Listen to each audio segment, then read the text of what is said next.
کیا وہ یہ کہنا چاہ رہے ہیں کہ ہم پر کوئی جرم ثابت نہیں ہوا ہے؟ دیکھیں باروخ، یہ تو سیاسی سٹیٹمنٹ ہے. میں سمجھتا ہوں کہ یہ بڑے میں بلنٹ الفاظ میں کہوں گا کہ یہ قوم کو اور سننے والوں کو گمراہ کرنے کے برابر ہے. سازش کس نے کی ہے؟ دیکھیں مجھے بتائیں. یہ جب پیناما پیپرز لیک ہوئے وہ ایک کو انسیڈنس تھا کہ جس میں شریف فیملی کے نام بھی آ گئے. ٹھیک، کسی نے تو سازش نہیں کی. ٹھیک ہے، اوپن سیکرٹ. دوسری چیز یہ ہے کہ یہ جو جے آئی ٹی نے جو تحقیقات کی ہیں، یہ جے آئی ٹی کسی از خود تو نہیں وجود میں آ گئی. یہ جے آئی ٹی جو ہے سپریم کورٹ کے احکامات کے مطابق آئی ہے، اور سپریم کورٹ نے ان کو 13 ٹرمز آف انکوائری دیے تھے، اور اس تمام ٹرمز آف انکوائری جو ہے وہ ریوالو ہی ہو رہی ہے شریف خاندان کے بزنس کے اوپر.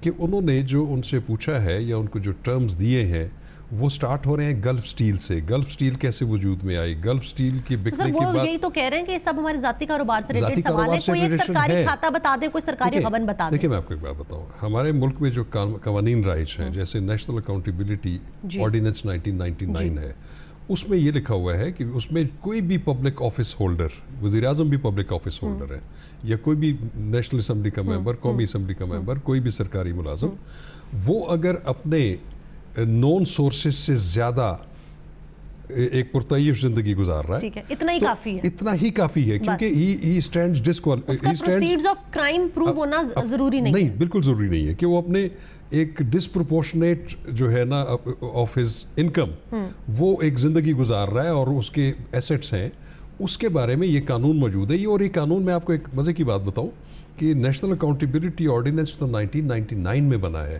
آپ کو پتا ہے کہ جو اینٹی کرپشن کا جو پہلا لا تھا جب پاکستان مارز وجود میں آیا 1947 میں بنا تھا. Anti corruption act 1947. Anti corruption 1947 میں بھی یہ چیزیں موجود ہیں کہ کوئی بھی سرکاری ملازم، کوئی بھی پبلک آفس ہولڈر اگر وہ اپنے نون سورسز سے زیادہ جو ہے وہ اپنی جائیدادیں رکھ رہا ہے، لائف سٹائل ہے، تو ہی could be stood accountable unless and until وہ یہ بتا دے کہ یہ کہاں سے تو اس لیے جب کوئی دیکھیں کسی کے کوئی ذاتی کاروبار پہ، واقعی ہر ایک کا وہ ذاتی کاروبار ہے، اس کے متعلق ادارے موجود ہیں ان کو چیک کرنے کے لیے. ایف بی آر ہے، ایس سی سی پی ہے، اور بہت سارے ادارے ہیں، کسٹمز ہے، امپورٹ ایکسپورٹ سے ریلیٹڈ چیزیں ہیں. لیکن چونکہ یہ ایک ایشو جو ہے یہ ایک رولنگ فیملی کے اوپر ہے، جو ایک اس وقت سٹنگ پرائم منسٹر ہیں، ان کے بچوں کے اوپر ہے. اور یہ جو پراپرٹیز جن کا تحقیقات ہو رہی ہیں وہ اس دور کی خریدی گئی ہیں جس سے پہلے سرکاری عہدے پر فائز تھے. تو اس لیے یہ قانون جو ہے لا ٹیکس اٹس اون کورس.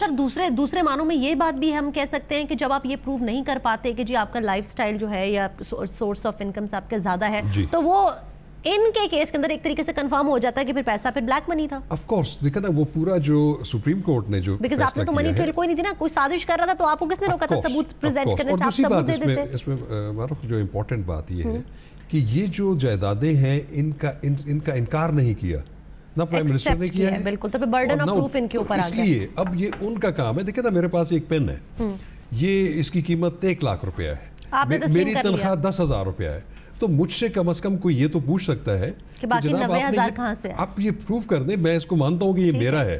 تو دس از برڈن آف پروف میرے پہ ہے کہ میں نے کن ذرائع سے خریدا ہے.